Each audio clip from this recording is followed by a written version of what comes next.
Prosseguindo com a correção, letra B do número 10. Como você já sabe, em um mapa conceitual devem aparecer apenas conceitos e palavras de ligação. Portanto, transforme as informações do quadro de conceitos sintetizando por meio de palavras ou expressões. Tá? Então, aqui esse exercício da letra B é individual, ou seja, pessoal. Então, vocês aí, como foi falado, cada um fez a sua forma aí de estar utilizando este espaço aqui, fazendo aí a sua, transformando as informações do quadro em conceitos, sintetizando por meio de palavras ou expressões aí, ok? Então, prosseguindo aí o exercício número 11, tá pedindo assim: construa no espaço abaixo um mapa conceitual do texto Realidade ou Fantasia? Depois elabore uma versão final no formulário. Então, nós temos aqui, tá, este espaço que foi apresentado para vocês estarem fazendo um exemplo de um mapa conceitual. E a conclusão do mapa aí, tá, é na página do formulário, que tá na página 5, tá? Então, tá pedindo aqui para vocês estar fazendo aqui o mapa conceitual, então, o mapa conceitual do texto de divulgação científica. Então, vocês irão fazer este mapa conceitual aí das informações, principalmente da letra A ali, que praticamente, né, tem a sequência e vocês podem estar fazendo este mapa aí, certo? Então, foi apresentado aí para vocês o exercício número 11 aí, certo? Agora, prosseguindo aí, a sintetização, abstração, é um procedimento mental que realizamos naturalmente, porém ele só acontece quando compreendemos de fato uma informação ou uma situação. Por exemplo, se contarmos a alguém o enredo de um filme, de um livro ou mesmo de uma situação vivenciada, certamente não mencionaremos todos os detalhes, ou seja, precisamos abstrair, processar as informações. Caso contrário, isso não ficará guardado em nossa memória. Digamos que seja um processo de peneiramento, ou conforme a poeta João Cabral de Melo Neto, de catar feijão. Leia o poema a seguir para compreender melhor essa ideia. Catar feijão. Catar feijão se limita com escrever. Joga-se os grãos na água do alguidar, e as palavras na da folha de papel, e depois joga-se fora o que boiar. Certo, toda palavra boiará no papel. Água congelada, por chumbo seu verbo. Pois para catar feijão, soprar nele e jogar fora o leve e oco, palha e eco. Ora, nesse catar feijão entra um risco, o de entre os grãos pesado, entre um grão qualquer, pedra ou indigesto, um grão imastigável, de quebrar dente.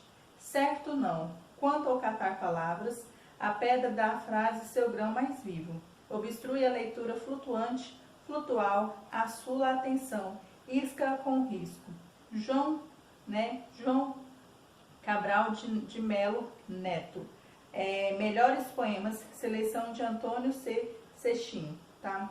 Então, nós temos aqui, tá, este poema aqui, ó. Neste poema, João Cabral de Melo compara o processo de escrita com a ação de catar feijão. Segundo o autor, durante a escrita ocorre também um processo de seleção do que fica no texto e do que deve ser descartado. Joga-se fora o que boiar. Entretanto, isso não significa limpar o texto de toda e qualquer pedra, palavra, expressão ou construção. Aquilo que é um pouco difícil de se compreender, mas escolher aquela que seja capaz de despertar o leitor para a leitura, pois a pedra dá à frase seu grão mais vivo, assula a atenção, ou seja, ela aguça aí a atenção aí. Exercício número 12. Você viu que os mapas conceituais são importante estratégia de aprendizagem, pois exigem de seus elaboradores a mobilização de diferentes estruturas cognitivas, como a relação, a associação, a abstração e a noção de hierarquização. Esses mapas contribuem bastante para que o conceito, aliás, que o conteúdo seja realmente assimilado memorizado. Você também leu um texto sobre memórias falsas, as quais podem ser causadas por alterações nos circuitos da memória. Por falar nisso, você acha que tem boa memória? Faça o teste a seguir para comprovar. Então vamos lá. Como anda a sua memória? Responda a essa lista de perguntas e teste o nível de esquecimento no dia a dia. Esquecer-se de tarefas cotidianas pode ser natural. Entretanto, os lapsos de memórias recorrentes podem indicar que o cérebro não está completamente saudável e é nesse buscar ajuda profissional. Para você avaliar tais sinais, produzimos esse teste com consultoria de um especialista para você medir suas capacidades de se lembrar das coisas.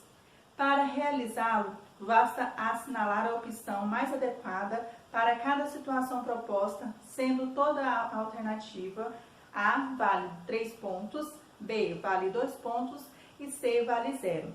A psicóloga Ellen Moraes alerta, entretanto, que caso tenha dado uma pontuação superior, é importante buscar uma avaliação neuropsicológica ou psiquiátrica, já que esse tipo de avaliação não é validado pelos conselhos regionais ou federal de psicologia. Então vamos lá. 1. Você costuma se esquecer de seus compromissos, mesmo que tenha anotado? A. Sempre. B. Com frequência. C. Não muito. D. Nunca, raramente. Aí você vai marcar e depois ao final fará a somatória aí, tá bom? 2. Você tem dificuldade de lembrar da história, cenas e até de personagens de filmes que assistiu? A. Sempre. B. Com frequência. C. Não muito. D. Nunca ou raramente. 3. Já se esqueceu o nome de pessoas próximas ou de quem acabou de se apresentar a você? A. Sempre. B. Com frequência. C. Não muito. D. Nunca ou raramente. 4. Você já esqueceu os caminhos comuns que faz para ir a lugares da sua rotina ao voltar dele? A. Sempre. B. Com frequência. C. Não muito. D. Nunca ou raramente. 5. Você já quis falar algo, mas a palavra sumiu e ficou procurando na memória? A. Sempre. B. Com frequência. C. Não muito. D. Raramente. 6. Costuma se esquecer do que estava falando ou do que o colega estava constando durante uma conversa? A. Sempre. B. Com frequência. C. Não muito. D. Nunca ou raramente. 7. Com que frequência você esquece de apagar as luzes, desligar o fogão ou trancar a casa? Sempre. B. Com frequência. C. Não muito. D. Nunca ou raramente. 8. E outras situações de rotina cotidiana, como pagar contas, tomar remédios e regar plantas? A. Sempre. B. Com frequência. C. Não muito. D. Nunca ou raramente. 9. Você se esquece de suas senhas do banco ou das redes sociais que mais usa? A. Sempre. B. Com frequência. C. Não muito. D. Nunca ou raramente. 10. Costuma esquecer de repente o que estava fazendo ou para onde estava indo? A. Sempre. B. Com frequência. C. Não muito. D. Nunca ou raramente. Resultados. Até 12 pontos, sua memória está na média comum. Alguns esquecimentos podem ocorrer, mas não naturais no processo de organização dos neurônios. As possibilidades de um risco podem ser pequenos. De 13 a 26 pontos, sua capacidade de recordar pode estar um pouco fragilizada. Por isso, é interessante rever alguns hábitos, cuide melhor do sono, corte os excessos em alguns alimentos, pratique exercícios e mantenha uma rotina de leitura. E por último, aí, 27 pontos para cima, esse resultado é preocupante, pois indica um nível de esquecimento acima da média.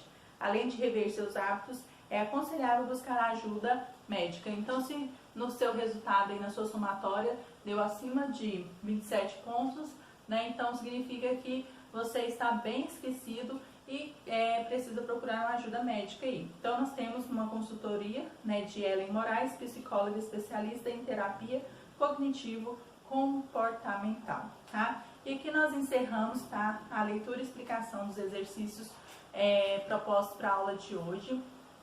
Não se esqueçam de estar fazendo as postagens, tá, da aula de hoje. Quem ainda está atrasado com suas postagens, atualize, porque já está faltando pouco tempo para estarmos concluindo aí o quarto trimestre.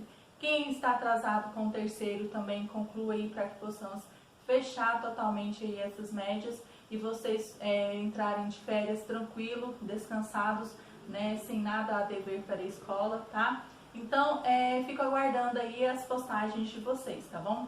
Então, beijos e até qualquer outro momento.